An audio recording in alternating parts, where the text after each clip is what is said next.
Diga, ¿se ve bien el PowerPoint? Sí, yo lo veo bien, no sé. Chicos. Sí, se ve. Sí, Se ve bien. Bueno, a ver, contarles algunas especificidades que va a tener este cuatrimestre. Todos los cuatrimestres últimamente vienen siendo bastante distintos, así que nos vamos como rigiendo por la normativa institucional y sanitaria, ejecutiva que va surgiendo. Para el segundo cuatrimestre del 2021 están previstas hacer 2 evaluaciones parciales y un recuperatorio, o sea, se volvió a, digamos, el formato tradicional. No sé si seguramente la mayoría sea su primer cuatrimestre, su primero o segundo cuatrimestre. No llegué a escucharlo. Pero bueno, esto siempre fue así. Fueron 2 evaluaciones parciales, o sea, un primer parcial, un segundo parcial y un recuperatorio que les permite recuperar alguno de los dos. Y ambas notas van a conformar la nota final, ¿sí? Si hay algo que no se entiende, me interrumpen y lo vemos. Las notas de los exámenes en esta asignatura no se promedian, por lo cual deberían tener para poder promocionar más de 7 en cualquiera de los dos. O en el recuperatorio. Recuerden que el recuperatorio es por uno de los exámenes, ¿sí? No pueden recuperar las dos evaluaciones. Para este cuatrimestre los estados posibles académicos pueden ser de promoción, de cursada, de aplazo o de ausente. Que promoción requiere una nota entre 7 y 10 en ambos parciales. La cursada va a ser una nota igual o superior a 4 puntos en ambos parciales, ¿sí? Lo que hace que tengamos que rendir final obligatorio, y el aplazo es menos de 4 en alguno de los dos parciales. Para sustentar la promoción o la cursada, o sea, promocionar la materia o dar final de la materia, es necesario la asistencia del 75%, que seguramente Miri le habrá comentado cómo la vamos a ir evaluando, o ahora lo hablaremos. Tenemos previsto tomar presencialmente uno de los dos exámenes. Anto, mirá que aparece en la primera filmina solamente. A ver. ¿No pasó? No, la de bienvenidos quedó. ¿No está la del segundo cuatrimestre? No. A ver, voy a dejar de compartir.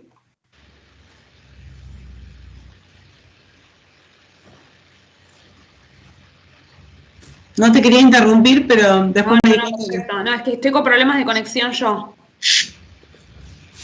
Dígame ahí, a ver. Sí, ahora sí. ¿Ahí se ve la del segundo cuatrimestre? Sí, sí. Sí. Bien, entonces, vuelvo. Las 2 evaluaciones parciales y un recuperatorio, las 2 conforman la nota final. Las notas de los exámenes no se van a promediar, los estados posibles son promoción, cursado, aplazo y ausente. ¿Ven la tercera filmina? Condiciones de cursada, promoción, cursada y aplazo. No. Ay, pero la pucha. ¿Qué pasa? Tranquila. Cerrá por un ratito, Miguel, capaz que eso también te quita un poco de... Ahí se ve. Ahí ya se ve, profe. Sí. ¿Ahí? Sí, sí. Bien, bueno, vamos a dejarla así en esta visión de edición.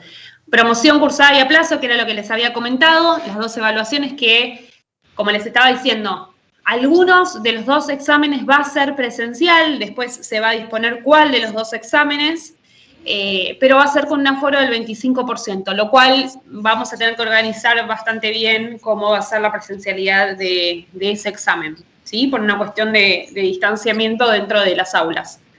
Y van a existir algunos espacios de consulta presencial que también les informaremos. En ambos casos van a ver que nosotros para cada clase vamos a habilitar un foro, que es donde Miriam da el presente y donde yo después me presento para continuar las segundas 2 horas de la clase. En el primer foro, que nosotros decimos que es el foro número 0, es el de avisos académicos. Siempre que tengamos algo importante o urgente para decirles, lo vamos a hacer en ese foro. Por lo cual, cuando sepamos cuál va a ser el examen que se tome, va a estar informado en ese foro. Lo mismo los espacios de consulta y cómo va a ser, digamos, el procedimiento para poder asistir. Obviamente todo esto está sujeto a las medidas sanitarias y cómo vaya evolucionando la pandemia. Esto es lo que les comentaba. Seguimos viendo, ¿no? Sí, perfecto. Sí. El formato de los encuentros.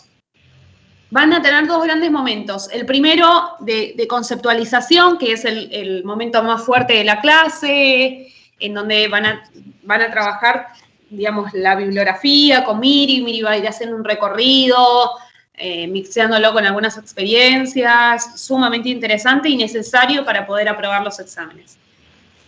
Cuando ustedes empiecen la clase, se les va a habilitar una autoevaluación, que son entre 3 y 4 preguntas todas las clases, que van a ser secuenciales. Son las autoevaluaciones. ¿Qué significa esto? Van a ser preguntitas que los van a ir entrenando para el examen. La idea es con esto, yo abrir la segunda parte de la clase en función a si tienen alguna duda, alguna inquietud. Si todos responden 3 preguntas, y son preguntas que se van acomodando aleatoriamente, no van a tener todas las mismas. Pero si todos repiten un mismo error, es porque algo sucedió. Entonces, retomaremos lo que haya que explicar nuevamente o profundizar, aunque haya sido un tema de la primera parte de la clase, en el foro, ¿no? En donde después de haber dejado aclarado los temas que ya se vieron, vamos a iniciar algunas actividades prácticas que van a tener que ver con la intervención de ustedes. Obviamente, eso es parte de la asistencia, por lo cual nosotros cuando necesitamos luego ver, están, por ejemplo, en una situación de 6, bueno, lo que define esas situaciones son los trabajos en foro, porque obviamente queda todo registrado. Así que un poco esa es la idea de las autoevaluaciones. No hay entrega de trabajos prácticos obligatorias, pero sí hay autoevaluaciones durante todas las clases. Una aclaración, siempre las autoevaluaciones es una semana posterior a la explicada. Es decir, que esta semana no van a tener, pero la semana que viene van a tener la autoevaluación de la clase de hoy, ¿sí? Y solamente les lleva 3 minutos hacerla, chicos. Es algo muy interesante porque les permite a ustedes regularse en el conocimiento para ver si entendieron, si comprendieron los temas. Si no lo entendieron, Antonella lo va a chequear porque ella revisa cuáles fueron las respuestas y ella lo que le está diciendo es, si hay un error recurrente en el curso, lo que ella hace después es reforzar en el foro para que eso lo puedan modificar. ¿Se entendió eso? Por eso, si ustedes participan, también nos da la posibilidad de poder detectar cuáles son esos errores recurrentes o más comunes. Sí, por aparte eso, el trabajo en el foro es bastante interesante que sea un trabajo colaborativo. ¿Esto qué significa? Hay veces que les da vergüenza, pudor, no están acostumbrados, etcétera, y les cuesta participar. ¿Qué pasa? Si ustedes nos mandan una pregunta, una inquietud por mensajería, nosotros la respondemos. Pero esa llegada, esa respuesta, que quizás es la misma pregunta que muchos de sus compañeros, le va a llegar solamente a ustedes. Por lo cual es mucho mejor que esa pregunta la hagan en el foro. No hay preguntas tontas, no hay preguntas bobas, no nos reímos de ninguna pregunta, o sea, al contrario. Bienvenido toda inquietud, toda pregunta que tengan y va a ser respondida. Siempre con respeto, no nos gustan las intervenciones que estén fuera de lugar, mantenemos cordialidad, formalidad en el espacio, porque es un espacio de trabajo colaborativo y académico. Así que esto, ¿no? Transmitir todo lo que sume, no solo a lo de cada uno, sino también al grupo. Y después, tema actividades de extensión e investigación. La universidad y el departamento está trabajando bastante en temas vinculados a la extensión y a la investigación. Para que sepan, la universidad en sí, en general, la institución como universidad y la universidad como institución está, digamos, por decirlo de algún modo, digamos, basada en 3 grandes pilares. La parte académica, que es la docencia, la parte de extensión y la parte de investigación. En la universidad, en el departamento, hay proyectos de extensión y de investigación que son muy interesantes y que ustedes como estudiantes pueden participar. Los proyectos de investigación tienen que ver con indagaciones que se van haciendo de distintas problemáticas.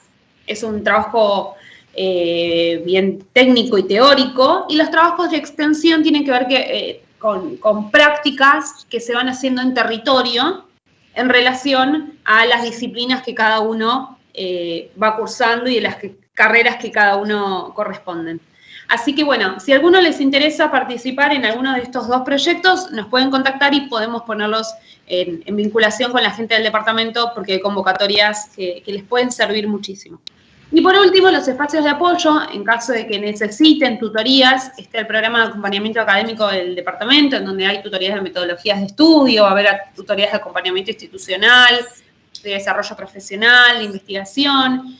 Y por último, los espacios de técnicas de estudio, que quizás alguno participó, pero son espacios que se hacen con la Dirección de Pedagogía, en donde hay 2 encuentros, son como talleres, hay 2 encuentros. En el primer encuentro se ve una batería de herramientas que les permiten estudiar y en el segundo encuentro otra batería de herramientas que les permiten estudiar. Y después quedan en contacto con el equipo de tutores que da el taller por si tienen alguna inquietud, alguna consulta para hacer en relación a esto. Así que bueno, eso es todo. No sé si tienen alguna duda, si quedó claro. Clarísimo. Buenísimo. Si les surge algo mientras que vamos teniendo la clase, nos avisan y lo... Hay una pregunta, Anto, con respecto a la autoevaluación de miel, que la hace Luciano. Pregunta si la autoevaluación nos la envían ustedes por miel, no nos quiso interrumpir.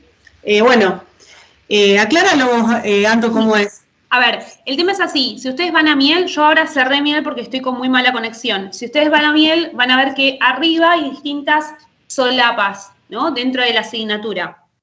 Una de las solapas es foro, otra es contenidos, que es donde está todo el material, otra es evaluaciones. Ahí van a tener todas las clases una evaluación habilitada. Así que quédense tranquilos que nosotros les vamos a avisar, está habilitada la evaluación. Si no, pueden ir ahí y chequearlo. Luciano, por favor, si tenés miel abierto, chequealo, de tener habilitada esa solapa. Si no, después lo vemos. Pero esa va a ser la forma. O sea, eso se habilita automáticamente. Después nos llega a nosotros un registro de quién contestó y las respuestas que cada uno contestó. Ustedes van a ver que aparece la posibilidad de entrar en esa evaluación. Por ahora no creo, porque recién se va a habilitar a partir del domingo a la noche, me parece, por lo que estuve hablando con Marcelo, que es el titular de la cátedra. Así que por ahora no creo que lo tengan visible, pero la semana que viene ya lo van a tener, ¿sí? Y van a ver y de última nos van a decir, si no lo pueden hacer el miércoles, nos dicen, profe, no lo encontramos o no pudimos, ¿sí? Ah, buenísimo, buenísimo. Sí, ahí lo vi. Ahí lo vi, gracias, perfecto, buenísimo. Bueno, y lo último, y ya dejo a Miri avanzar, es necesitamos sus intervenciones, su participación. Es muy difícil, las dos estamos muy acostumbradas, Miriam sobre todo, a dar clases presenciales, a verlos, a mirarlos a la cara, a ver si están entendiendo, no están entendiendo, los podemos leer, ponen cara de perdidos, de que no entienden, de que están aburridos. Bueno, de esta manera estamos viendo 4 cuadrados en negro con algunas fotitos, como mucho, y la verdad que a veces se hace bastante difícil dar las clases así. Por lo cual, si ustedes tienen ganas de, obviamente no es obligatorio, si tienen ganas de encender la cámara, si tienen ganas de participar, la verdad que eso también ayuda no solo a nosotras, sino también al grupo, y hace como más pasable la situación. Así que bueno, la idea es pasar un cuatrimestre, disfrutarlo, que la exigencia sea una consecuencia de las obligaciones que tenemos en el espacio, pero bueno, nada, que no sea nada traumático. Así que bienvenidos y estamos para lo que necesiten. Bueno, un comentario más chiquito para no demorarme. Abro la cámara y después la bajo porque yo también tengo miedo que se me cierre todo, porque me ha pasado igual que Antonella que cuando tengo muchas cosas abiertas con el material que hay que subir y demás, puede ocurrir que se me apague Teams. Entonces también la cámara quita un poco de internet, por eso la voy a apagar ahora cuando termino de hablar. Es que la asistencia, si bien es obligatorio el 75% de asistencia, una recomendación, sobre todo esta materia tiene mucho contenido, ustedes van a ver que hay mucho para leer, y como vamos a tratar de dar ustedes tienen por semana una guía de trabajos prácticos, que es una guía orientadora de cómo encarar el material de estudio, o a dónde apuntar con el estudio, ¿sí? Entonces, cada clase tiene una guía. en lo posible vamos a tratar de contestar todas las preguntas de esa guía. ¿Por qué? Porque las evaluaciones de Miel son parecidas a esa guía. Es decir, que las evaluaciones y los parciales son parecidos a esas preguntas. Con lo cual, si nosotros respondemos en cada clase esas preguntas, ustedes se van a ir más tranquilos. ¿Qué les quiero decir con esto? Que no faltar les va a dar a ustedes la tranquilidad de poder haber comprendido, porque, sobre todo porque hay conceptos que son muy técnicos y no es lo mismo escuchar la clase y después ir a estudiar que directamente ir al libro y toparse con una bibliografía un poco técnica, ¿sí? O muy técnica, por decirlo de una manera. Entonces, la recomendación es asistan a las clases para no perder el hilo. Es muy importante, más allá del requisito del 75%, la recomendación es que si asisten, después le va a ser mucho más ameno la lectura. Esa es la recomendación y bueno, arrancamos ya. ¿Alguna duda antes de arrancar? Esa es así ya comenzamos. ¿Hay algo que quieran consultar?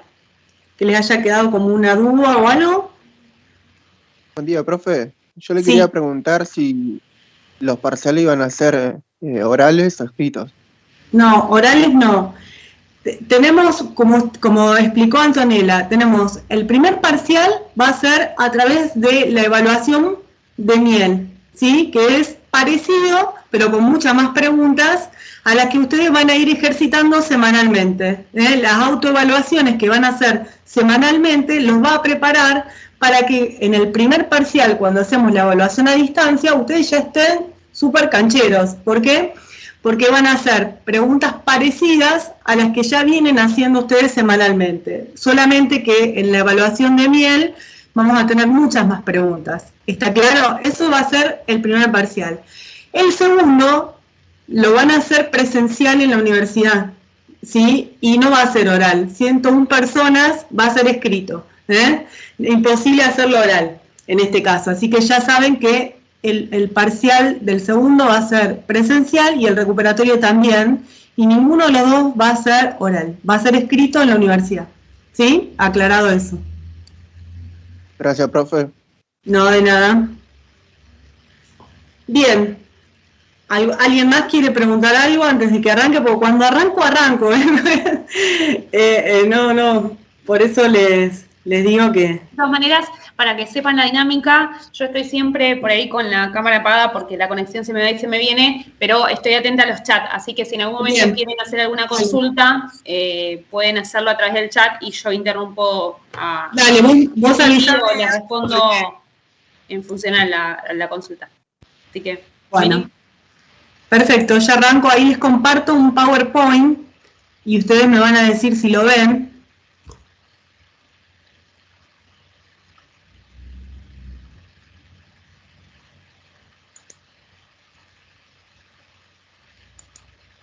Decime.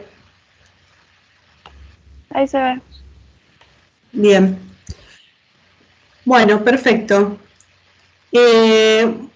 Vamos a arrancar con la primer clase que corresponde a las desventuras del conocimiento científico, una introducción a la epistemología de Gregorio Klimovsky. Ese es el texto que ustedes van a tener vinculado en el link de la clase 1, ¿sí? Y entonces vamos a comenzar a introducirnos en algunos conceptos. ¿Sí? Ustedes tienen la guía de trabajo, ustedes van a ver que yo voy a ir tratando de responder todas las preguntas y cualquier cosa que no entiendan me van preguntando. Cuando nos preguntamos qué es la ciencia, nos preguntamos qué es la ciencia, bueno, algunos dicen que es un acopio o un conjunto de conocimientos que fundamentalmente se utiliza para comprender el mundo, modificarlo, entender los problemas que suceden. O sea, ¿para qué tenemos a la ciencia? La ciencia en realidad, además de ser un conjunto de conocimientos que deviene de la historia de la humanidad, es decir, desde que el hombre comienza a pensar y a razonar y nos diferenciamos de los animales, podemos decir que desde ese momento, a través del cambio, de la transformación que el hombre hizo en la cultura, comienza a tener un conocimiento, ¿sí?, que con el tiempo obviamente se va a transformar en conocimiento científico. Ahora vamos a ver la diferencia de distintos tipos de conocimiento, porque no todo conocimiento va a ser conocimiento científico, ¿sí? Pero lo importante es que el conocimiento científico lo utilizamos para comprender ¿qué cosa? Un problema, fundamentalmente.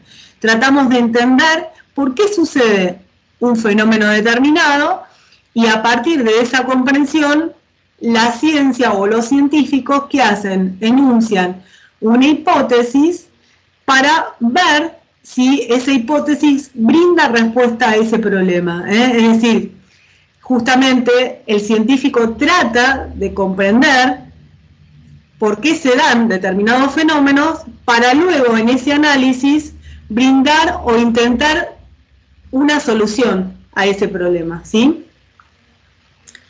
Bien, acá queda en el título que no todo conocimiento es científico.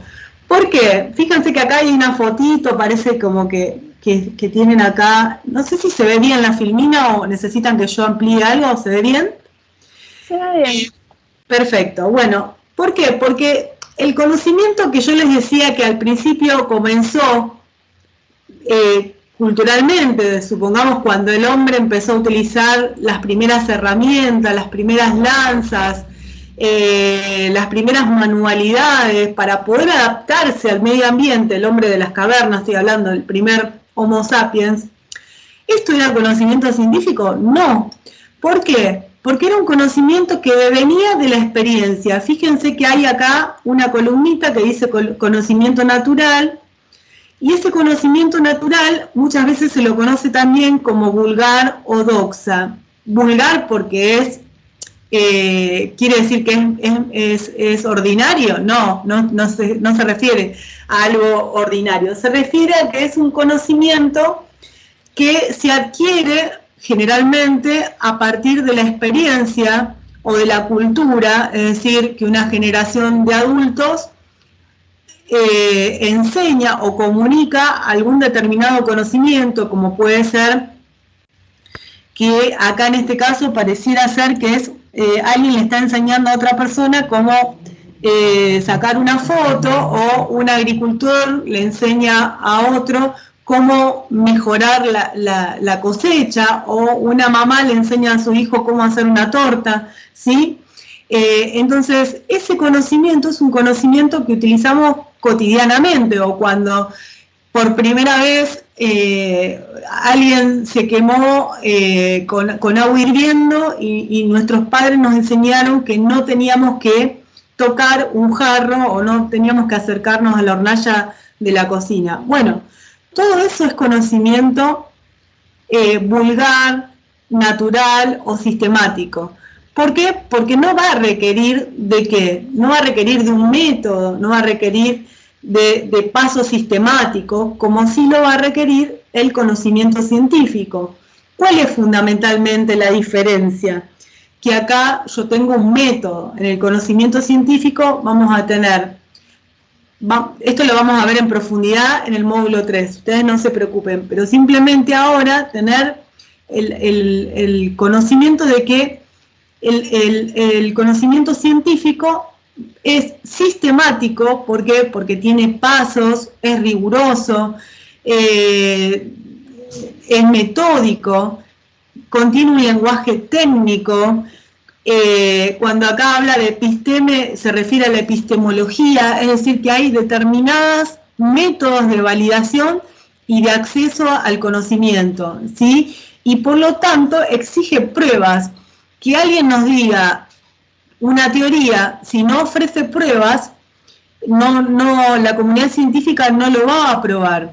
Por lo tanto, el conocimiento científico también requiere de pruebas, además de la validación de ese conocimiento y de los métodos, también requiere de que la hipótesis sea probada.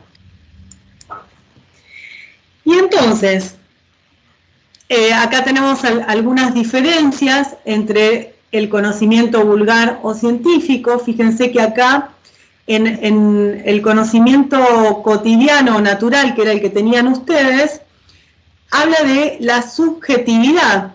¿Por qué? Porque puede ocurrir que haya una creencia también, ¿sí? No tiene un sistema, es asistemático, no busca pruebas. Puede ocurrir que haya un lenguaje vago, ambiguo, esto también lo vamos a aclarar después. ¿Qué significa que sea un lenguaje vago o ambiguo? Que no sea preciso. Es el conocimiento diario, el que usamos cotidianamente cuando hablamos en nuestras casas, con nuestros amigos. Ese sería el conocimiento que denominamos vulgar. En cambio, cuando yo estoy en un conocimiento científico, vamos a tener una actitud crítica. Vieron que en el inicio de la clase hablábamos de que es importante que ustedes comiencen a tener ese juicio crítico. Tenemos que ir en esa dirección de tener ese pensamiento crítico, ¿sí? Esa mirada que me permite reflexionar y comprender cuando estoy frente a un fenómeno complejo. Y las ciencias económicas son siempre problemas complejos. Entonces necesitamos tener esta actitud crítica y esa mirada holística o panóptica en cuanto a al problema o al objeto de estudio. ¿Qué más tenemos acá? Tenemos que el conocimiento científico es objetivo, sistemático. Es objetivo, ¿por qué? Porque no va a valorar una opinión o una visión única de un científico. Lo que se trata de hacer es de tener justamente la objetividad. El científico no se deja llevar por una corazonada, para que entiendan por qué es objetivo. El científico busca lo racional. Acá tenemos el pensamiento racional que se aleja de la subjetividad, es decir, que siempre el científico, además, lo vamos a profundizar esto, se trabaja interdisciplinariamente y eso también colabora con la objetividad, porque a lo mejor un mismo problema, esto lo vamos a ver después también cuando veamos lo que dice Aristóteles, un mismo problema, quizás yo lo veo o lo abordo desde un modo y Antonella a lo mejor me dice, no, Miriam, mirá que esto también lo podemos trabajar o investigar desde este punto de vista y estaría bien. Es decir, que cruzamos ideas y en ese cruce de ideas también se hace más objetivo el objeto de estudio, ¿sí? Y la forma en que hacemos el proceso de investigación. Por eso busca pruebas críticas y se maneja con un lenguaje técnico, por eso hablamos de un lenguaje preciso. Miri, discúlpame, están pidiendo si podés ampliar la imagen, quizás como presentación se ve un poquito más grande, o desde ahí. Espera, a ver si lo puedo, acá creo que encontré. Ahí, Luz, ¿se ve bien? Ahí lo amplié un poquito, no sé si... Ustedes díganme, ¿lo puedo ampliar más? Si ustedes me dicen. ¿Ahí? Ahí se me fue, me parece. Profe, disculpe, creo que es mejor el modo presentación justo a la izquierda del botón del menos. Ahí se amplía toda la pantalla y pasa a las diapositivas con la flechita del teclado. A la izquierda del menos, ¿viste? Donde ampliaste recién. Sí. Ese. ¿Presentación con dispositiva decís vos? Exacto. Y pasa a las diapositivas cuando quiere pasar para la derecha o para la izquierda. ¿Y ahí se ve bien? Excelente. Ay, ¿qué haríamos si no lo estuviésemos? Menos mal. Bueno. Sí, gracias, dice Luz Mila Agustina. Bien. Profe. ¿Sí? Te hago una pregunta. Nosotros, tipo, en el conocimiento natural, es el conocimiento diario que hacemos nosotros siempre. Y para el científico, ¿tenés que ser necesariamente científico? ¿O una persona también puede hablar científicamente? En realidad, creo que en la filmina anterior, fíjate que acá hablaba de episteme. Nosotros hoy vamos a dar la definición de epistemología, pero la epistemología es, podríamos decir, qué métodos de validación y el conocimiento disciplinar, es decir, para poder investigar, por ejemplo, en ciencias económicas, tenemos que tener previamente el conocimiento en ciencias económicas, ¿sí? Por eso la epistemología es uno de los requisitos del conocimiento científico, ¿sí? Es decir, que si yo podría investigar medicina, por ejemplo, yo particularmente no, porque no soy formada en medicina. Entonces, precisamente eso es lo que nos aclara, y viene bien tu pregunta, esto de que uno de los requisitos es la epistemología, es decir, necesitamos tener conocimientos previos sobre el tema que vamos a investigar. ¿Sí? Ahora, sí, gracias. Volviendo a tu pregunta, como alumno de ciencias económicas, ¿puedo investigar? Sí, podés investigar en ciencias económicas, porque vos ya sos alumno, y te va a formar también en las ciencias económicas. Investigar también tiene esa ventaja que también forma a los que participan en una investigación, ¿sí? Por eso Antonella los invitó a los alumnos que quieran investigar que participen y que se anoten en la Secretaría de Ciencia y Tecnología o la pueden contactar a Antonella que se ofreció, porque eso también los va a formar a ustedes en ciencias económicas, ¿sí? No podríamos investigar en otra materia o en otra disciplina que no sea las ciencias económicas. ¿Por qué? Porque ustedes ya están teniendo esa formación disciplinar. ¿Se entendió? Sí, muchas gracias, profe. No, de nada.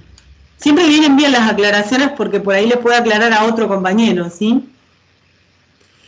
Bien, entonces, esto es... nosotros acá pasamos a Platón. Voy a hacer un poco de historia muy breve, porque después esto lo vemos, después tenemos un módulo que es corriente epistemológica, pero simplemente para llevarlos a esta filmina, les quiero decir que nuestra cultura occidental surge con los griegos, con los filósofos griegos, ¿no? Para mí, esto es una opinión personal mía, los griegos lo hicieron todo. Es decir, todo lo que vino después fue gracias a la filosofía griega, que de alguna forma sentaron las bases de todo lo que es hoy nuestro conocimiento científico.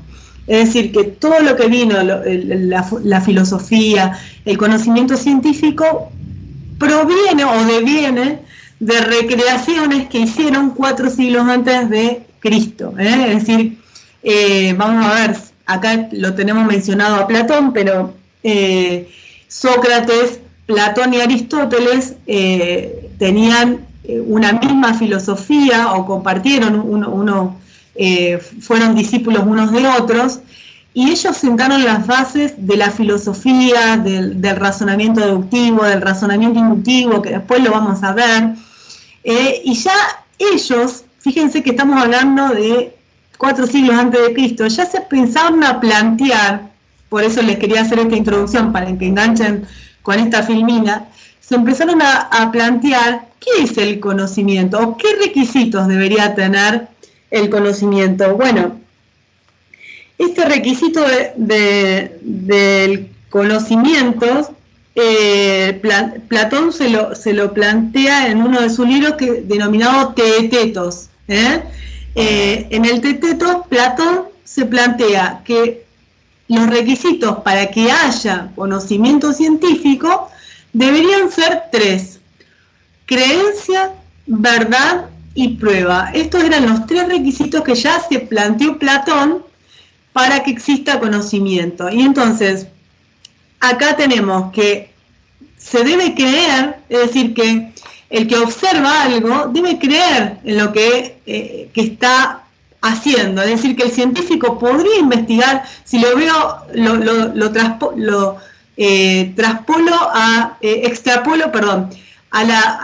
hoy. Un científico puede investigar algo de lo cual no cree. Bueno, podríamos decir que tiene que estar convencido de que la investigación va por ahí, ¿sí?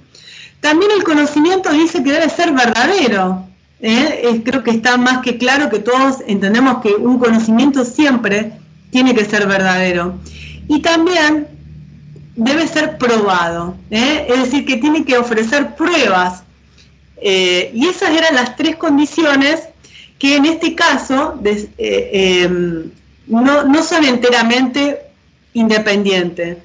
Pero hoy hoy, fíjense que acá dice que actualmente es menos tajante. ¿Por qué hoy es menos tajante estos 3 requisitos? Porque hoy, digo hoy, pero ya hace, podríamos hablar de ya desde mediados del siglo pasado, después de la Segunda Guerra Mundial, la ciencia cambió muchísimo. Esto después lo vamos a hablar en una de las últimas clases, es decir, no es lo mismo cuando Platón enunció esto que ya a partir de la mitad del siglo pasado todo cambió, y los epistemólogos y los científicos, pero fundamentalmente los epistemólogos, nos van a decir que las verdades son provisorias en la ciencia, ¿eh? Ya vamos a ver después corrientes epistemológicas, y vamos a notar que en la ciencia las teorías y las verdades científicas se las considera siempre provisorias, ¿eh? No hay nada absoluto, al contrario. Una hipótesis con el tiempo puede ser refutada, ¿eh? Ahora vamos a hablar de qué es refutar. Quiere decir que puede ser falseada, ¿eh? Con lo cual, lo que hoy es considerado como una teoría o una hipótesis verdadera, mañana puede venir otro científico y decir, no, esto es falso y esta es la nueva teoría, ¿sí? Por eso nada es tan tajante como se decía en ese momento, a través de él. Y hay, continuando con la guía de preguntas, les pregunta ¿qué es el método científico? ¿Sí? Bueno, ¿qué es el método científico? Y acá vamos a ver que el método científico es un conjunto de estrategias, ¿sí? De táctica, de caminos o de procedimientos que nos va a llevar a producir un conocimiento científico, ¿sí? Es decir, que el método científico nos proporciona una guía de pasos o de procedimientos, y por eso veíamos antes como una de las características que es sistemático. ¿Por qué es sistemático? Precisamente por eso, porque hay un procedimiento que hay que seguirlo, y no podemos obviar. Si tenemos que hacer el paso 1, yo no me lo puedo obviar, tengo que hacerlo porque por eso tengo un procedimiento que es muy riguroso, ¿sí? ¿Por qué es tan riguroso? Porque si yo expreso una conclusión, es decir, puedo demostrar que una hipótesis es verdadera y enuncio luego la conclusión y lo publico, ¿qué va a suceder? Así como así ya está aprobada, la comunidad científica lo aprobó, no. ¿Qué va a suceder? Un par científico va a querer hacer los mismos pasos que hice yo, paso 1, paso 2, paso 3, paso 4 y así hasta arribar a la conclusión. Pero si yo no detallé cómo llegué a poder demostrar esa verdad, con qué técnicas, con qué procedimientos, con qué estrategia, el científico no va a poder comprobar que lo que yo digo es verdadero. Por eso es tan riguroso el procedimiento científico, para que otro científico vuelva a repetir el mismo procedimiento y vuelva a llegar al mismo resultado que llegué yo. ¿Se entendió eso? Por eso el método científico es riguroso, ¿sí? Y es sistemático. ¿Se entendió esto? Bien. Vamos a ir ahora a la diferencia entre teoría y disciplinas científicas que ustedes tienen ahí. Bien. Una teoría, fíjense que les da la diferencia, es un conjunto de conjeturas o hipótesis. Una conjetura es una hipótesis, ¿sí? Podríamos decir un conjunto de argumentos también. ¿Por qué? Porque un argumento es una conjetura, una hipótesis, que se van a, de alguna forma, vincular unas con otras para tratar de comprender, podríamos decir, un problema o un fenómeno de la realidad, o no, no necesariamente. Hay teorías que no responden a la observación de fenómenos, no responden a las ciencias que después vamos a ver la clase que viene fácticas. ¿Por qué? Porque hay teorías que se dan también en determinadas disciplinas como la física o como las matemáticas, determinadas teorías que no siempre se van a reflejar en la realidad. ¿Sí? Eso lo quiero aclarar también. En cambio, las disciplinas van a estar conformadas por los diferentes tipos de ciencias. Es decir, que por ejemplo, dentro de la disciplina física, ¿sí? Yo tengo determinadas teorías. La ley, por ejemplo, la teoría del Big Bang, la teoría de la gravitación universal, están dentro de la física, ¿sí? Y si yo les preguntara, ¿puede ser que dos disciplinas distintas, por ejemplo, la física y la astronomía, pueden compartir las mismas teorías? ¿Qué les parece? ¿Puedes repetir la pregunta? Yo primero les quería que ustedes entiendan bien qué es una disciplina. Una disciplina es una ciencia. Dentro, por ejemplo, tenemos a la física como una disciplina, la química, la biología, la astronomía, ¿sí? Esas son las diferentes disciplinas. En cambio, las teorías, dijimos que es un conjunto de conjeturas. Yo le dije que pueden ser argumentos, que pueden ser razonamientos que se conectan unos con otros conformando una teoría, ¿sí? Entonces... ¿Profe? Sí. Perdón que te interrumpa, pero por ejemplo, si vos querés relacionar matemática con la física, ¿ahí estás relacionando una ciencia? ¿Con una disciplina? Ahí estamos relacionando teorías que pueden compartir diferentes disciplinas. Esa era la pregunta que yo les decía. Si yo les pregunté, por ejemplo, la teoría de la gravedad, ¿la puede compartir, por ejemplo, la física y la astronomía? Sí. Sí. Por eso me interesa que ustedes entiendan que diferentes disciplinas pueden compartir algunas teorías, ¿sí? Porque la teoría es un constructo conformado por conjeturas, acá dice conjeturas, argumentos que se van a vincular unos con otros conformando una teoría, ¿sí? Pero puede ocurrir que diferentes disciplinas, yo les mencioné las que son por ahí más afines, la física, la matemática, a lo mejor la física y la química también comparten determinadas teorías, y sin embargo son distintas disciplinas. ¿Se entendió la diferencia? Las disciplinas son las diferentes ciencias, para que lo entiendan más claro. La química, la matemática, la economía, son diferentes disciplinas. ¿Está bien? Y que están conformadas también por teorías. Lo que pasa que determinadas teorías, por ejemplo las teorías económicas, van a estar más vinculadas con la economía, ¿no es cierto? Pero puede ocurrir que alguna teoría económica también esté vinculada con lo político, por ejemplo, o con alguna teoría sociológica. ¿Por qué? Porque están dentro de las ciencias sociales las tres. ¿Se entiende eso? Profe, perdón, ¿me puedes repetir lo de teorías?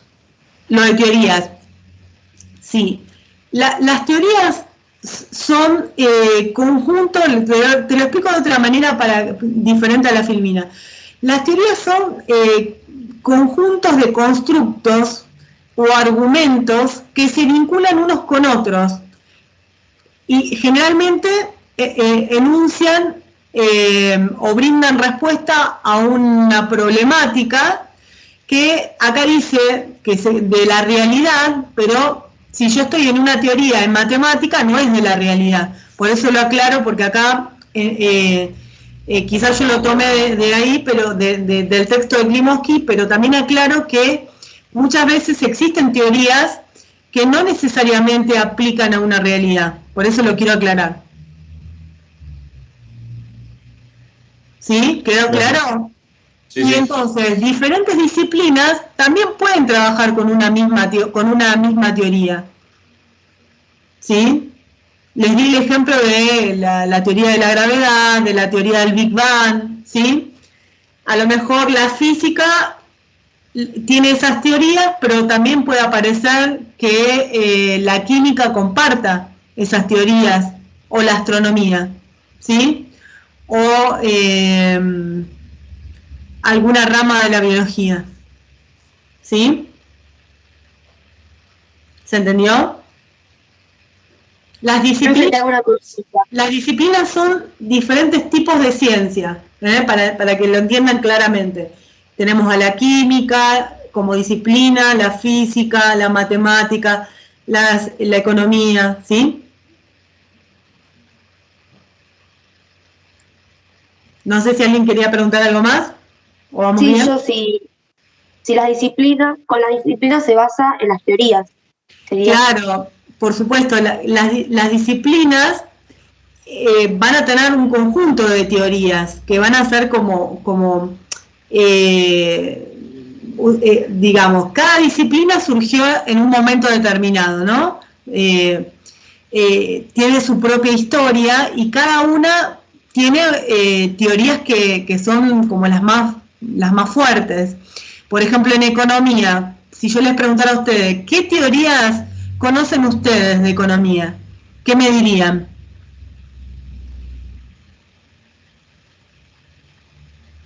Si yo les preguntara, no importa, me gustaría que me dijeran qué teorías conocen ustedes de economía. Algunas deben conocer, seguramente o habrán escuchado. Por ejemplo, la escuela de Taylor. Bueno, la escuela de Taylor, ¿qué otra más? A ver. El Fordismo. El Fordismo, ¿qué otra más? Teoría de Weber. La teoría de Weber, bien, muy bien. Podríamos hablar de algunas teorías más liberales, o algunos me podrían decir la teoría del capital de Marx, ¿sí? Bueno, esas teorías, ¿son exclusivas de las ciencias económicas? ¿O podemos decir que esas teorías también están en otras disciplinas como la sociología, por ejemplo? ¿Qué les parece? O dentro de la economía, podemos decir que la administración quizás toma alguna de ellas. ¿Qué les parece? ¿Están de acuerdo? ¿Cómo? Pregunta. Siempre las teorías se van a poder relacionar, mismo si pertenecen a la misma disciplina, o... Exactamente. Ambas teorías pertenecen a diferentes disciplinas, pero hay una relación con la realidad. Claro, porque digamos, cuando yo les di el ejemplo, está muy bien tu pregunta, cuando yo les di el ejemplo de la ley de gravedad y la teoría del Big Bang, fíjense que las relacioné con física, química, ¿sí? Que de alguna forma pertenecen más a las ciencias naturales. En cambio, cuando yo les pregunté qué conocían de ustedes de ciencias sociales, fíjense que me mencionaron algunas que están todas dentro de las ciencias sociales, las teorías que me vincularon, ¿sí? Por eso es bastante común que distintas disciplinas sociales puedan compartir esas teorías. ¿Está bien? ¿Sí? Sí, profe. Bien. Entonces, acá ustedes tienen una definición que les pregunta qué es una conjetura o qué es una teoría y qué es una disciplina. Bueno, acá les da otra explicación de que la teoría es un marco teórico que presenta pruebas, y acá les da la aclaración de que una ley no es una teoría, es simplemente aclaratorio. Una ley sería como algo que se cumple, podríamos decir como una regla, ¿sí? Para entender esta diferencia. Por ejemplo, la ley de gravitación universal les dice que la ley es una descripción de un fenómeno observable. Acá en este caso sí, una ley corresponde a algo observable, ¿sí? En cambio, una teoría explica un fenómeno, pero necesariamente ofrece pruebas. Esto para aclarar. Y una hipótesis, podríamos dar la definición de hipótesis. Una hipótesis es una conjetura que intenta brindar respuesta a un problema. Después vamos a ver varias definiciones de hipótesis, pero vale aclarar que como ya la tienen acá.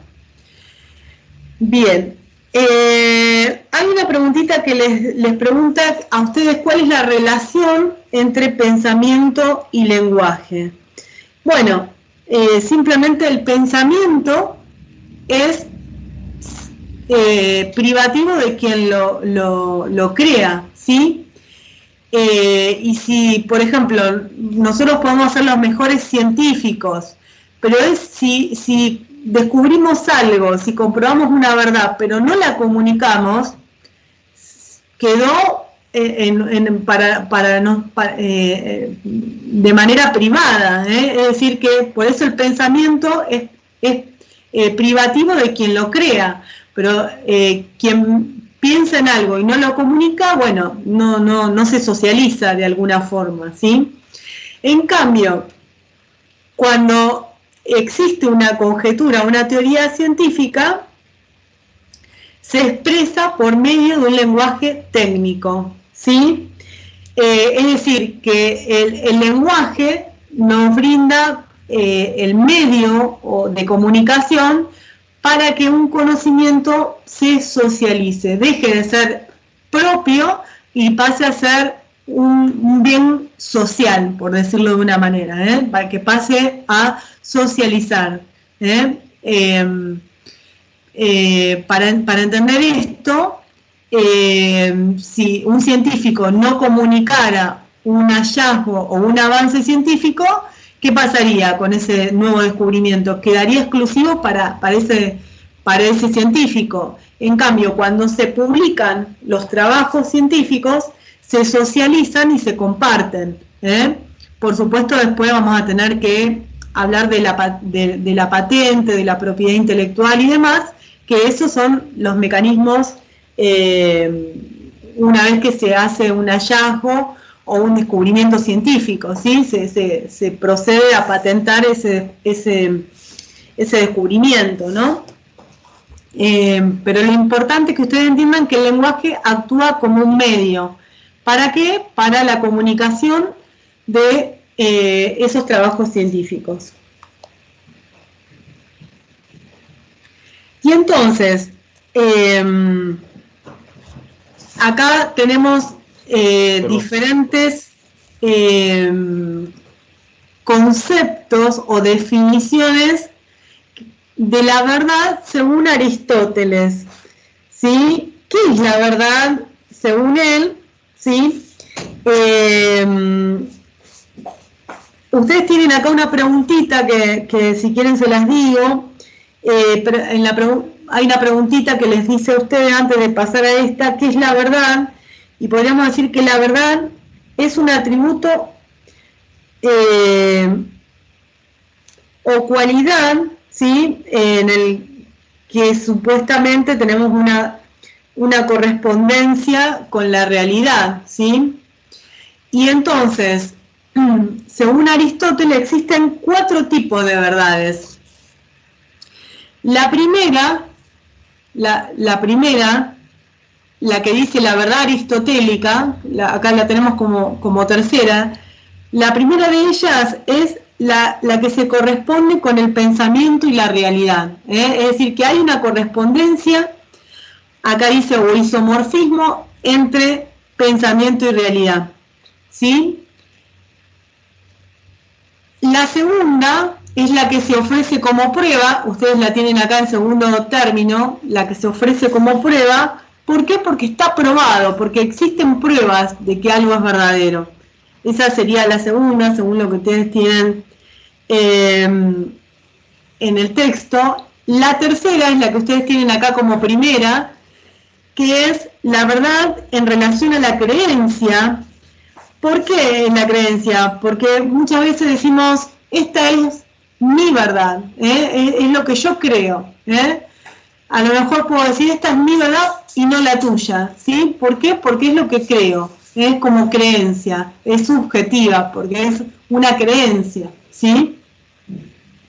Y el cuarto sentido de verdad que le da Aristóteles es en cuanto a los enunciados matemáticos, donde muchas veces existen verdades que pueden ser deducibles. A través del razonamiento deductivo se puede comprobar las verdades. Después lo vamos a ver la semana que viene, creo.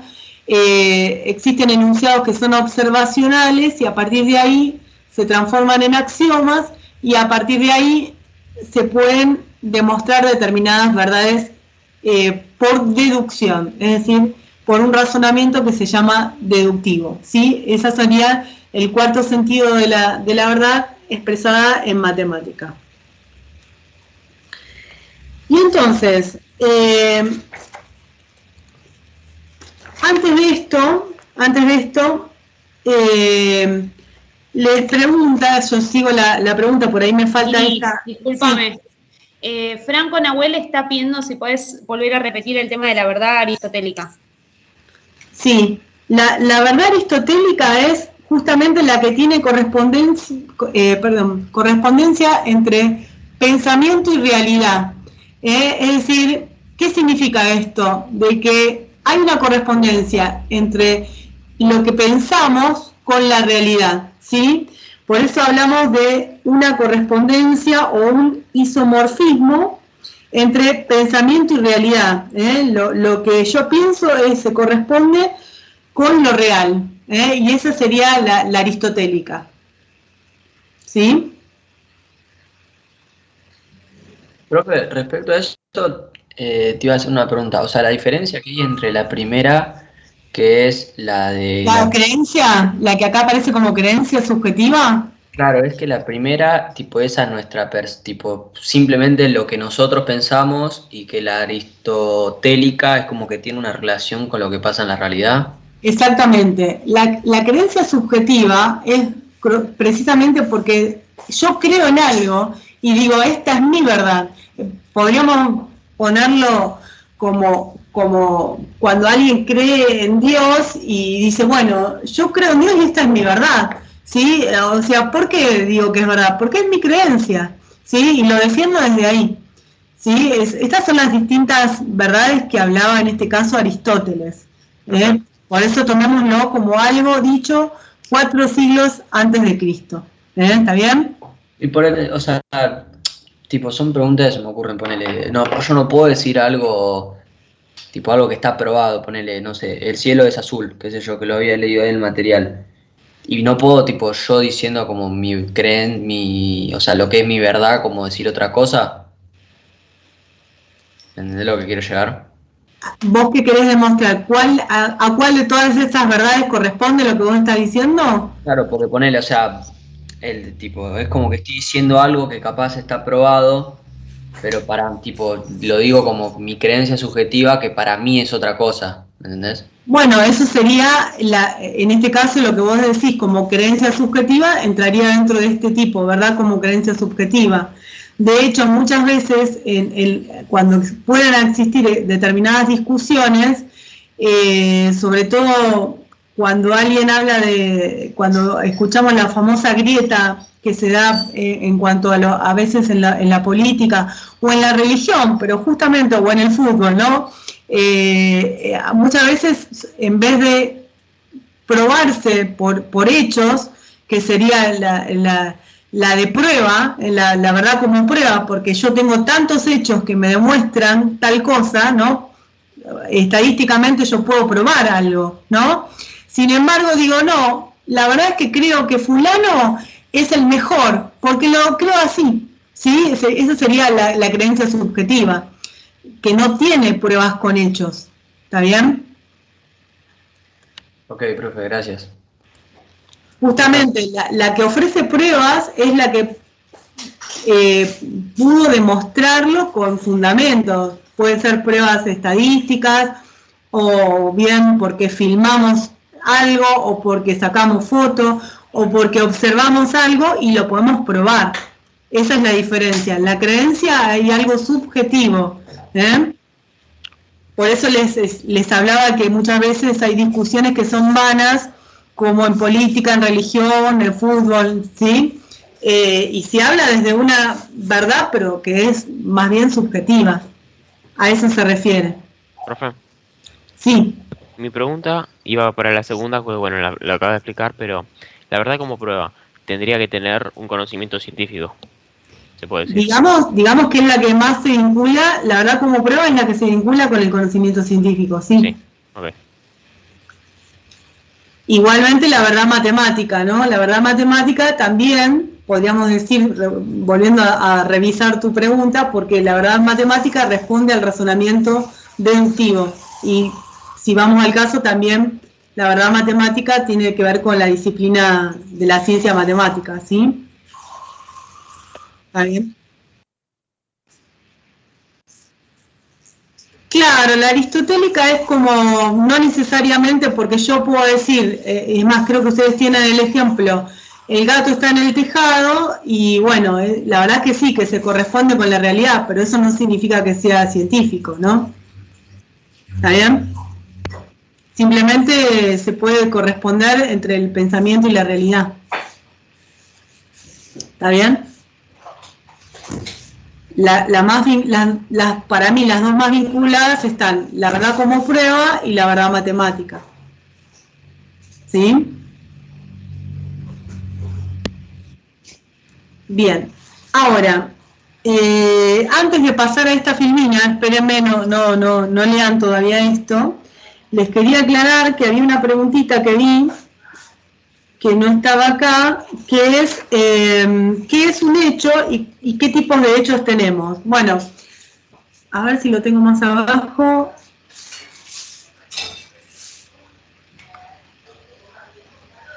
No. Bueno, entonces, ¿qué es un hecho? Para que les quede claro, un hecho simplemente es un acontecimiento o un fenómeno que se da en un lugar y en un momento determinado. No sé si quieren que se los vuelva a aclarar. Un hecho es un fenómeno o un lugar, perdón, un fenómeno o un acontecimiento que se da en un lugar y en un momento determinado. Y entonces, ¿qué tipos de hechos tenemos? Tenemos hechos singulares, que son particulares, como por ejemplo, si yo tirara un objeto ahora acá en mi casa, eso podría ser un hecho particular, ¿sí? Pero si ese hecho se repitiera siempre, es decir, que si yo podemos observar un fenómeno, por ejemplo, observo que cada vez que llueve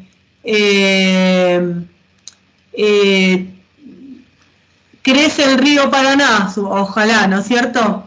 Lo observo un día, lo observo 2 días, lo observo 3 días, y entonces, ¿qué digo? Probablemente cada vez que llueva pueda aumentar el caudal del Paraná. Y entonces, fíjense que esa repetición de observaciones luego se puede transformar en un fenómeno que podemos decir que se puede transformar en un fenómeno universal. Es decir, que esos hechos que se repiten pueden llegar a transformarse en una ley o en una teoría. ¿Se entendió? Por eso hablamos de hechos particulares que se dan a partir de la observación o se pueden registrar a partir de la observación, pero que luego pueden transformarse en leyes o hechos universales, como los de la física. Los universales, podemos decir la ley de gravitación universal, es un hecho universal, todos los objetos están comprendidos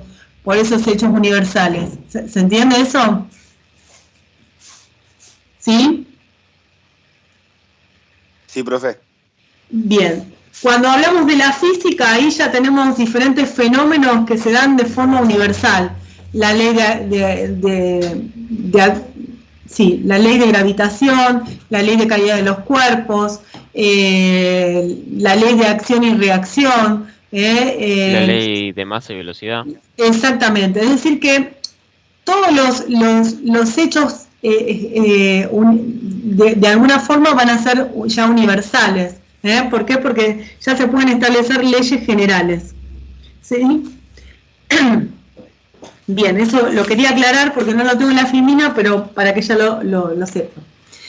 Bien, entonces, vamos a diferenciar diferentes tipos de enunciados, ¿sí? Que podemos llegar a obtener cuando enunciamos una hipótesis, ¿sí? Y decimos siempre que una hipótesis, lo vuelvo a repetir, es una conjetura que puede resolver o intenta resolver un problema, una hipótesis, y entonces dentro de una hipótesis, una vez que yo hago un enunciado, la hipótesis se puede refutar. ¿Qué significa refutar? Que se comprueba que es falso ese enunciado, es decir, que esa hipótesis es falsa, ¿sí?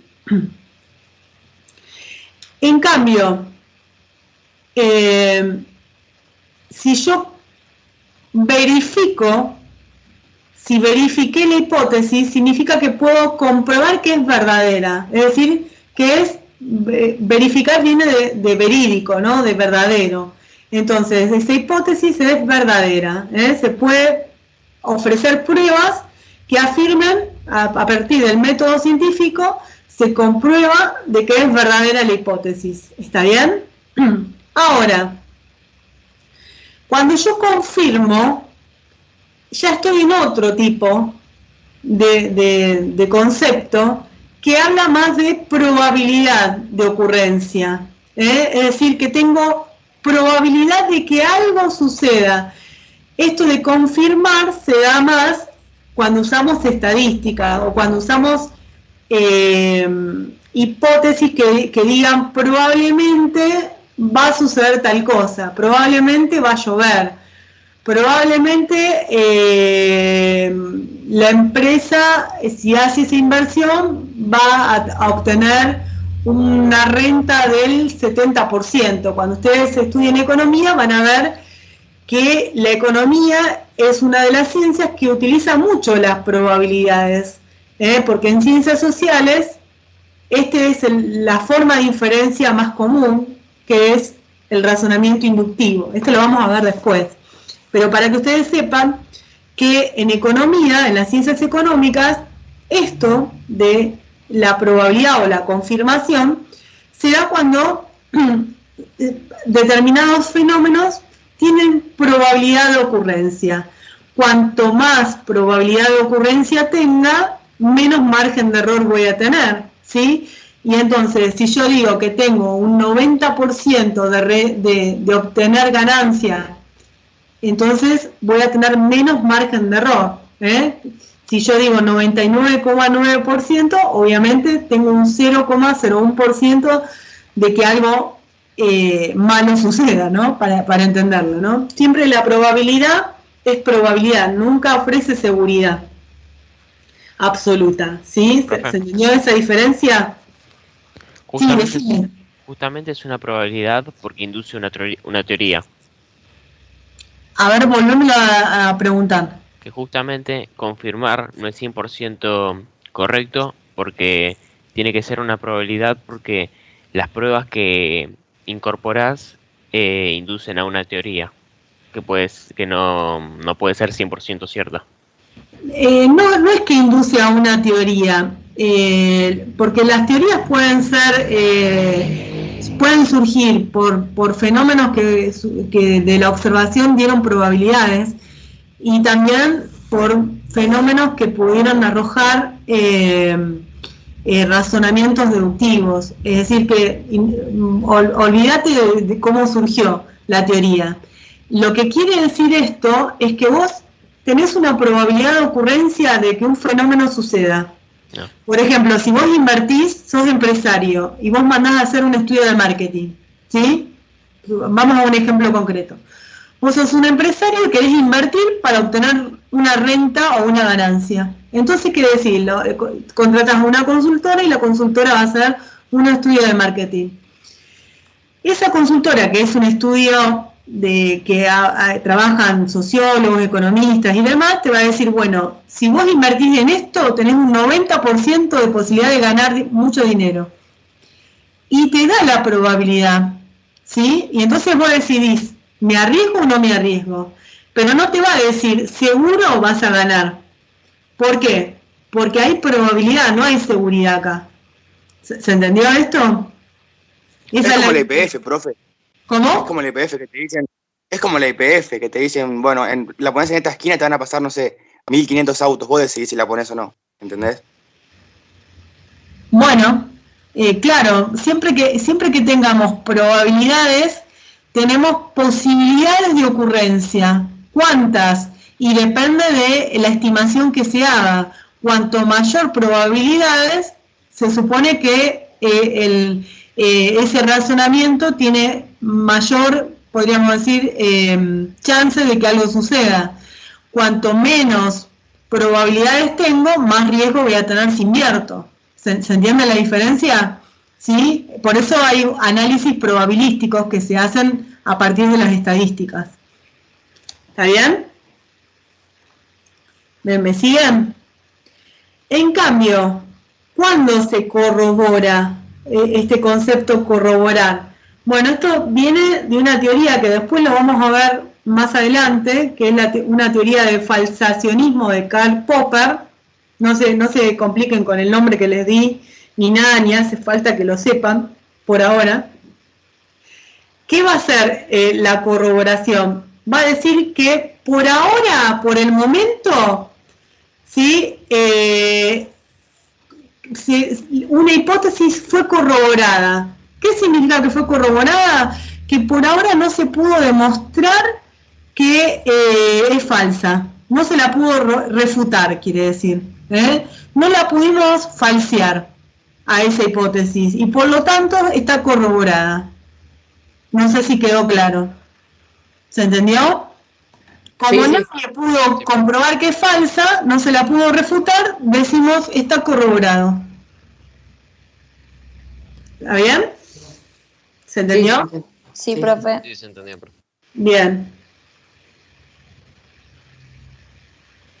Bien, ustedes tienen diferentes conceptos que les piden de qué es la nociología. Acá tienen ustedes esta relación entre metodología, epistemología, filosofía de la ciencia y nociología. Yo voy a tratar de ser breve para no ahondar. Ustedes tienen igual todos los conceptos. Simplemente decirles, voy a empezar por la que está más lejos. Fíjense que la más lejos, la que está en la periferia, es la que engloba a los otros. ¿Por qué? Porque es un conocimiento general.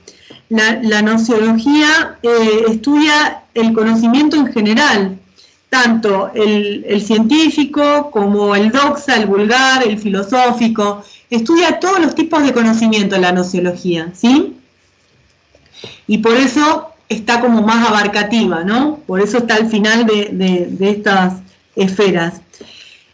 En cambio, la filosofía, la filosofía de la ciencia va a estudiar todo lo que tenga que ver con la epistemología, los modos de validación del conocimiento, los problemas de la ética, los métodos, ¿sí? La filosofía de la ciencia va a estudiar los métodos o los modos de validación del conocimiento, va a estudiar cuestiones éticas, científicas, y también va a estudiar cómo se conoce, es decir, cómo se justifica o cómo se conoce en una disciplina científica, ¿sí? Por eso está un poco por encima de la epistemología. ¿Por qué? Porque también aparecen problemas éticos de la ciencia, en la filosofía de la ciencia. Supongamos el problema de la clonación, el problema que tuvimos con el COVID, con respecto a las vacunas. Bueno, aparecen ciertos problemas éticos que también ocupa la filosofía de la ciencia, no solamente el método de validación, el método científico, la validación del conocimiento científico, sino también aspectos éticos. En cambio, cuando yo estoy en la epistemología, ¿qué es o de qué se ocupa la epistemología? De todos los problemas del conocimiento científico, las circunstancias históricas, psicológicas, que va a tener el epistemólogo, ¿sí? Los modos de validación, la justificación de ese conocimiento, el método científico, ¿sí? De eso se ocupa la epistemología. Y entonces, por último aparece la metodología, ¿de qué va a tratar la metodología? Bueno, la metodología son las estrategias, los procedimientos, el camino, ¿para qué? Para poder arribar o para poder demostrar una verdad o un conocimiento científico. Es decir, el método es el camino que lleva un científico para poder demostrar una hipótesis o una verdad científica. Y entonces, les pregunto a ustedes, ¿cuál es la tarea que tiene un metodólogo? Bueno, el metodólogo es el que de alguna forma realiza esta acción o esta tarea de, podríamos decir, de poner en juego todos estos, tanto la metodología como la filosofía de la ciencia, la epistemología, entran en comunicación unos con otros. ¿Por qué? Porque entran estrategias para resolver el problema, porque el metodólogo, ¿qué hace? Busca cuál es el camino más eficiente para poder demostrar una hipótesis. Aparecen también determinadas circunstancias psicológicas, sociológicas, personales, educativas de ese investigador, que van a proporcionarle el conocimiento científico también a él, y él va a ver cuáles son las estrategias más, podríamos decir, acertadas, cuáles son los caminos más acertados para poder demostrar esa hipótesis, ¿sí? Eso sería la tarea que va a tener el científico, ¿no? O el metodólogo. ¿Quedó claro la vinculación que hay y cuál es la tarea que tiene el metodólogo, chicos? El metodólogo es el científico en realidad, ¿eh? No es que el metodólogo trabaja, pareciera como que, ¿cuál es la tarea del metodólogo? Hacer metodología. No, el metodólogo en realidad es un científico. Intenta buscar para determinada disciplina cuál es el camino más eficiente, si lo quieren mirar desde esa manera, ¿no? ¿Qué estrategias va a aplicar de manera más eficiente para poder arribar a demostrar una hipótesis o una verdad científica, ¿sí? Bueno, una de las últimas preguntas que tienen les habla de un epistemólogo. ¿Se me escucha, chicos? Ustedes díganme, porque si no escucho nada me asusto. Sí, se le escucha. Sí, Bien. se escucha. Se escucha bien. Bien. Acá tenemos una de las últimas preguntas que está un poco por ahí fuera de contexto, porque habla de un epistemólogo llamado Hans Reichenbach, que después lo vamos a ver creo que en la clase 3, si no recuerdo mal, lo vamos a ver con mayor detenimiento, y después lo vamos a ver con las corrientes epistemológicas. Reichenbach era un epistemólogo del siglo pasado, y él pudo expresar una teoría de que existen determinados contextos que hacen a la actividad científica, ¿sí? El primer contexto que él define es el contexto de descubrimiento. ¿Y qué es el contexto de descubrimiento? Bueno, el contexto de descubrimiento son las circunstancias psicológicas, culturales, educativas, sociales, que hacen a la formación del científico. Para que ustedes lo entiendan, por ejemplo, Newton, no sé si ustedes sabían esto, Newton pertenecía a la clase social alta de Inglaterra, pertenecía a la Royal, a la Royal Academia, estaba contactado con determinados miembros de la alta sociedad y pudo tener determinados estudios que a lo mejor otro no lo pudo. A lo mejor alguien que vendía en el mercado de frutas podía llegar a comprender la ley de gravedad como lo comprendió Newton. Si Newton no hubiera estudiado donde estudió, si no hubiera tenido esa actividad en la Royal Academia, y si no hubiera sucedido todo eso, ¿hubiera podido hacer la teoría de la gravedad? ¿Qué piensan ustedes? Posiblemente no, o no, mucho más difícil.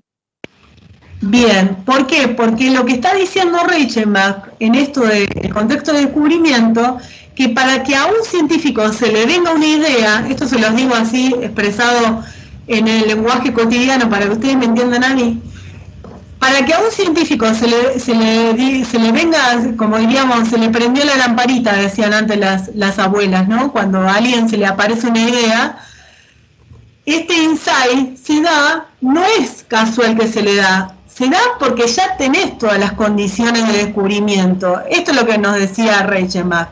¿Por qué? Porque él estudió en un lugar determinado que lo formó, porque está en un contexto social oportuno, porque ya se contactó con otros científicos que ya, de los cuales quizás cruzó alguna idea, y por tanto existen las circunstancias psicológicas, sociales, culturales, educativas, que le dan a él la posibilidad de este contexto de descubrimiento. ¿Se entiende esto? ¿A qué apunta Reichenbach con este contexto de descubrimiento? ¿Se entendió?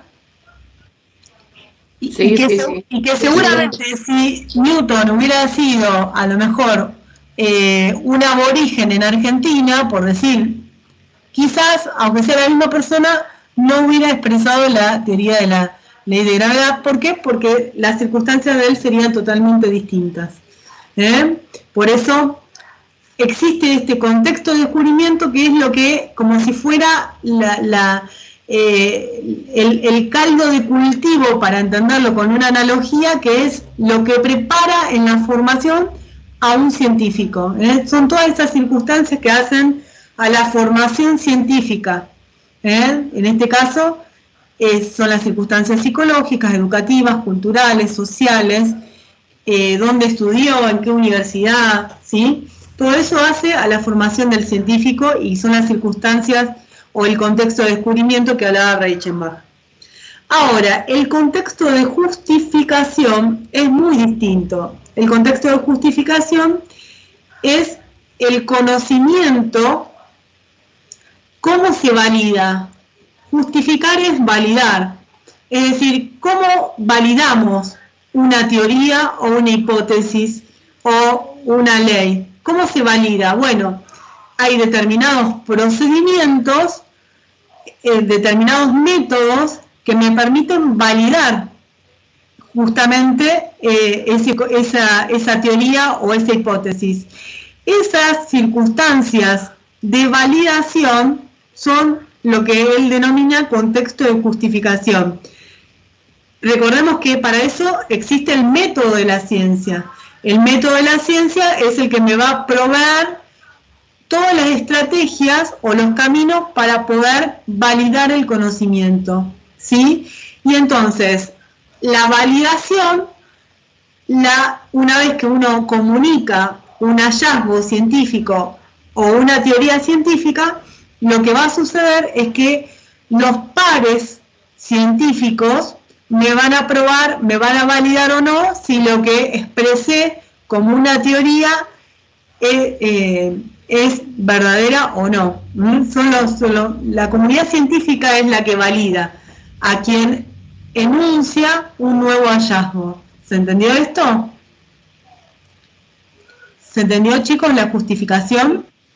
Sí, profe. Por eso el contexto de justificación está vinculado a cómo se valida las circunstancias de validación, el método, las estrategias, el cuerpo lógico, la consistencia interna que tiene esa teoría, ¿sí? Todo eso hace a la justificación. Obviamente, una vez que se publica esa comunicación científica, el resto de la comunidad científica, ¿qué va a hacer? Va a hacer los mismos pasos que hice yo, y si llegan al mismo resultado van a decir, es verdadero el conocimiento. ¿sí? Y por lo tanto la comunidad científica lo avala y lo aprueba. ¿Está bien? ¿Se entendió la justificación de qué se trata? Sí. Sí, profe. Bien. El tercer contexto, que él lo agrega después, lo agrega años posteriores, el contexto de aplicación, es el contexto, creo que ustedes tienen acá una fotito, a ver, acá lo explicaba mejor.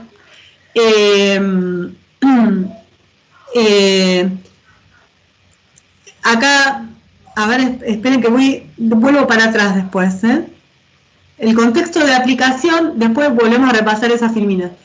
El contexto de aplicación es el contexto en donde algo que se descubre, una teoría determinada, se puede transformar en una aplicación que puede devenir en una tecnología. Por ejemplo, acá tienen una fotito, podríamos decir, de una computadora, de una notebook o de un celular, que hoy casi los celulares son casi computadoras, ¿no? Y entonces cuando una teoría o un hallazgo científico con el tiempo puede venir en una aplicación tecnológica. No siempre, cuando surge una teoría, no siempre vamos a ver que inmediatamente se transforma en una aplicación, ¿sí? Pero puede suceder que con el tiempo sí. Por eso el contexto de aplicación es el que deviene, fíjense que acá hay deviene de los hallazgos científicos, ¿eh? Surge como un tercer momento la aplicación, ¿sí? Esto después lo vamos a profundizar en otras clases, sobre todo en metodología de la investigación, cuando vemos qué conocimiento es aplicado o no, ¿sí? Pero en principio es saber qué fue el tercer contexto y que tiene que ver con una aplicación tecnológica. Es decir, que el conocimiento científico se transforma en una tecnología. Bien, ahora sí les paso esta para que les quede. Acá habla de que el contexto de descubrimiento es el que permite la formulación de hipótesis. ¿Por qué? Porque son las circunstancias que a mí me permiten poder resolver un problema, buscar la manera de resolver un problema. Pero si yo no tengo formación científica, no tengo esa circunstancia de haber estudiado en un lugar, de haberme codeado con otros profesionales que a lo mejor me abren a mí en una nueva idea, bueno, no me va a surgir la hipótesis. Por eso son esas circunstancias que permiten esto. Esto es lo que permite la producción de hipótesis, lo que decimos el insight, esa idea que me iluminé y ahí comprendí por dónde va esto. Y está vinculado, fíjense que acá lo vincula con, este contexto está vinculado con las circunstancias personales, sociales, psicológicas, políticas, económicas que permiten que a mí me surja esa idea, que a mí me surja, es esto, ¿sí? En cambio, el contexto de justificación va a estar comprendido por enunciados teóricos, enunciados empíricos, podríamos hablar de la consistencia interna, la coherencia interna que tienen esas teorías, cómo se armaron, cómo se validan, qué métodos se utilizan para validar, ¿sí? Todo lo que tenga que ver con la validación de esas teorías o de esas hipótesis. ¿Se entendió? Sí. ¿Quedó claro? Sí, profe. Estos son podríamos decir que son las formas en las cuales se pueden proceder a validar. Uno de los más comunes hoy que se utiliza en las investigaciones es el método hipotético deductivo, que esto después lo vamos a ver la clase que viene, no se asusten, son métodos que permiten validar, ¿sí? Bien, bueno, hasta acá, hasta acá llegamos. No sé si hay alguna duda, chicos.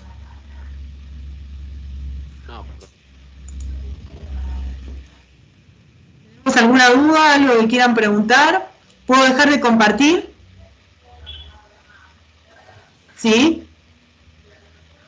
¿Puedo dejar de compartir? Sí, profe. Bueno, Sí, profe. dejo de compartir. Bien, ¿alguna duda? ¿Vamos bien? Profe, Sí. una de las preguntas decía cuál es la problemática que plantea Kuhn. Bueno, una de las problemáticas que plantea Kuhn es de que no es cierto que los contextos se dan en formas separadas. ¿Por qué? Porque digamos, ¿podría un científico comprender o tener una teoría si no está el contexto de descubrimiento acompañando para que luego podamos tener el contexto de justificación? No se puede. Justamente eso es lo que es la crítica que él hace, que no se dan por separados, ¿sí?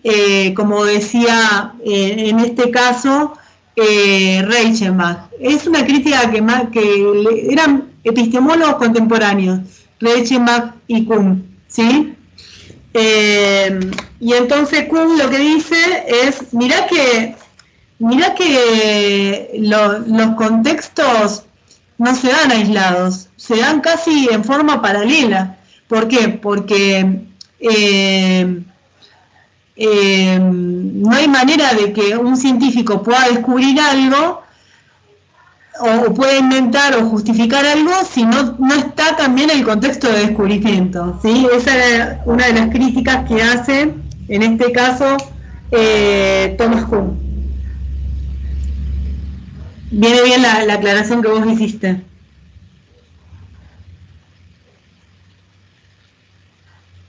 ¿Quedó claro? Profe, una consulta. En otras preguntas decía, ¿qué diferencia existe entre opinión y conocimiento? Bueno, opinión es parte de... Opinar, podemos opinar todos, ¿sí? Es lo que decíamos como conocimiento vulgar o doxa. Y el conocimiento científico es el conocimiento que es a partir de un procedimiento o de estrategias, de un método que lleva a probar, ¿no? A comprobar una teoría. Listo, profe, perfecto. ¿Y cuál es la crítica que recibe hoy en la actualidad de eso? ¿Qué cosa? Porque después dice, ¿qué críticas reciben estos requisitos en la actualidad? Los requisitos era que hoy, recordemos que cuando hablábamos de todo esto, hoy por hoy, las verdades científicas no son tan, o sea, hoy no tenemos estos requisitos. ¿Por qué? Porque las verdades científicas son provisorias, ¿sí? Y entonces todos los conocimientos que hoy los tenemos como verdades aprobadas por la comunidad científica, decimos que no son tan tajantes. ¿Por qué? Porque son verdades provisorias, es más modesta. La mirada científica de hoy es más modesta que la de antes, la de los aristotélicos o la de los socráticos o platónicos. ¿Por qué? Porque el conocimiento para ello tenía que cumplir con esos tres verdades, ¿no? Creencia, verdad y prueba. Pero hoy la ciencia es más modesta porque sabe que permanentemente una teoría puede ser refutada. Y por eso decimos que las verdades hoy son provisorias. Listo, profe, muchas gracias. No, de nada.